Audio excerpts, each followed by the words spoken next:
पूरी दुनिया में इसका असर तो देखने को मिल ही रहा है, लेकिन इस वक्त भारत केंद्र बना हुआ है। पूरी दुनिया की निगाह इस तरफ इसलिए है कि भारत में ब्रिक्स सम्मेलन के लिए, ब्रिक्स देशों के विदेश मंत्रियों की मीटिंग के लिए जो प्रतिनिधि यहाँ पहुँचे हैं और यहाँ से जो बयान निकल रहे हैं वो पूरी दुनिया में गूंज रहे हैं। नमस्कार, मैं हूँ आशीष त्रिपाठी, आपके साथ नई दिल्ली में आयोजित ब्रिक्स देशों के विदेश मंत्रियों की बैठक के दौरान ईरान ने अमेरिका के खिलाफ जमकर निशाना साधा। ईरानी विदेश मंत्री अब्बास अरागची ने सदस्य देशों से एकजुट होकर के इस पूरे अन्याय के खिलाफ लड़ने की अपील की। यहाँ सीधे सीधे यूएस की ओर इशारा किया गया और यूएस की धौंस और ज़बरदस्ती की नीतियों का इतिहास के कूड़ेदान में डाले जाने का समय आ गया, ऐसा बयान दिया।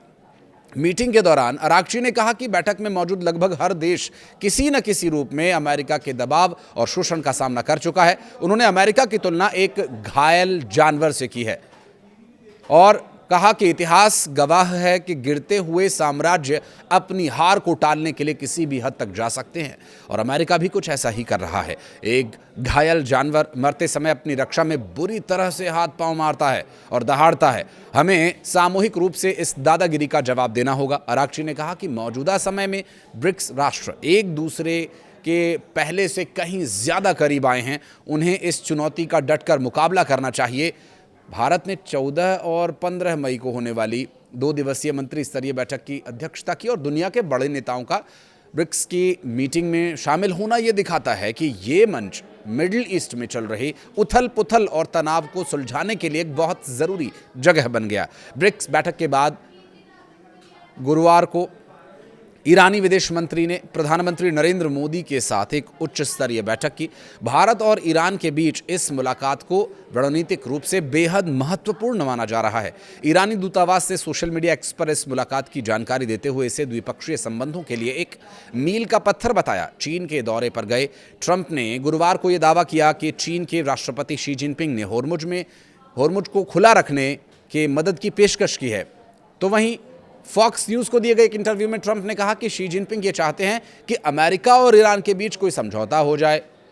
देखिए, चाइना ईरान को सपोर्ट कर रहा है, भले ही बैकडोर से, लेकिन ट्रंप के मुताबिक शी जिनपिंग ने कहा है कि अगर मैं किसी तरह से मदद कर सकता हूं तो मैं मदद करना चाहूँगा।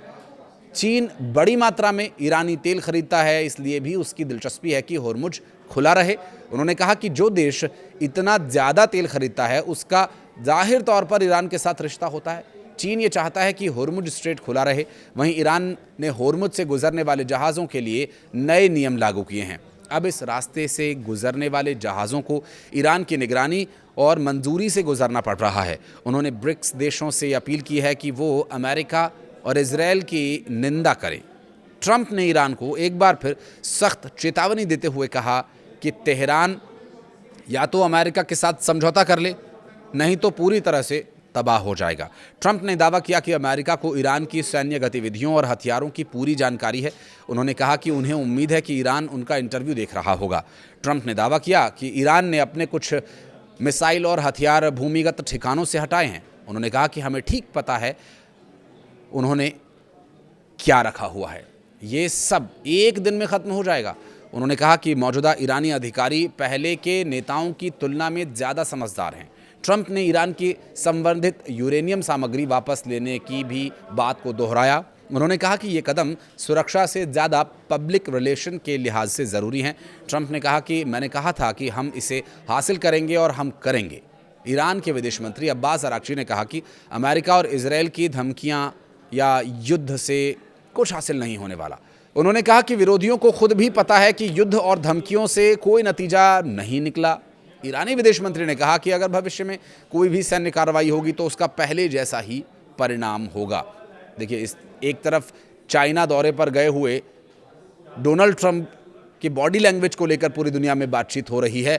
उन्हें ये माना जा रहा है कि उन्होंने घुटने टेक दिए और इस मीटिंग के दौरान शी जिनपिंग के बॉडी लैंग्वेज को देख करके अगला सुपर पावर कौन होगा, इसके भी कयास और इस पर भी चर्चाएं शुरू हो गई हैं। दूसरी तरफ भारत आए ब्रिक्स राष्ट्रों से ईरान के विदेश मंत्री अब्बास अरागची ने कहा है कि ब्रिक्स के संबंध पहले से और ज़्यादा बेहतर हुए हैं, तो भारत समेत जो अन्य सदस्य देश हैं वो ईरान के साथ खड़े हों और अमेरिका और इजरायल की नीतियों का विरोध करें।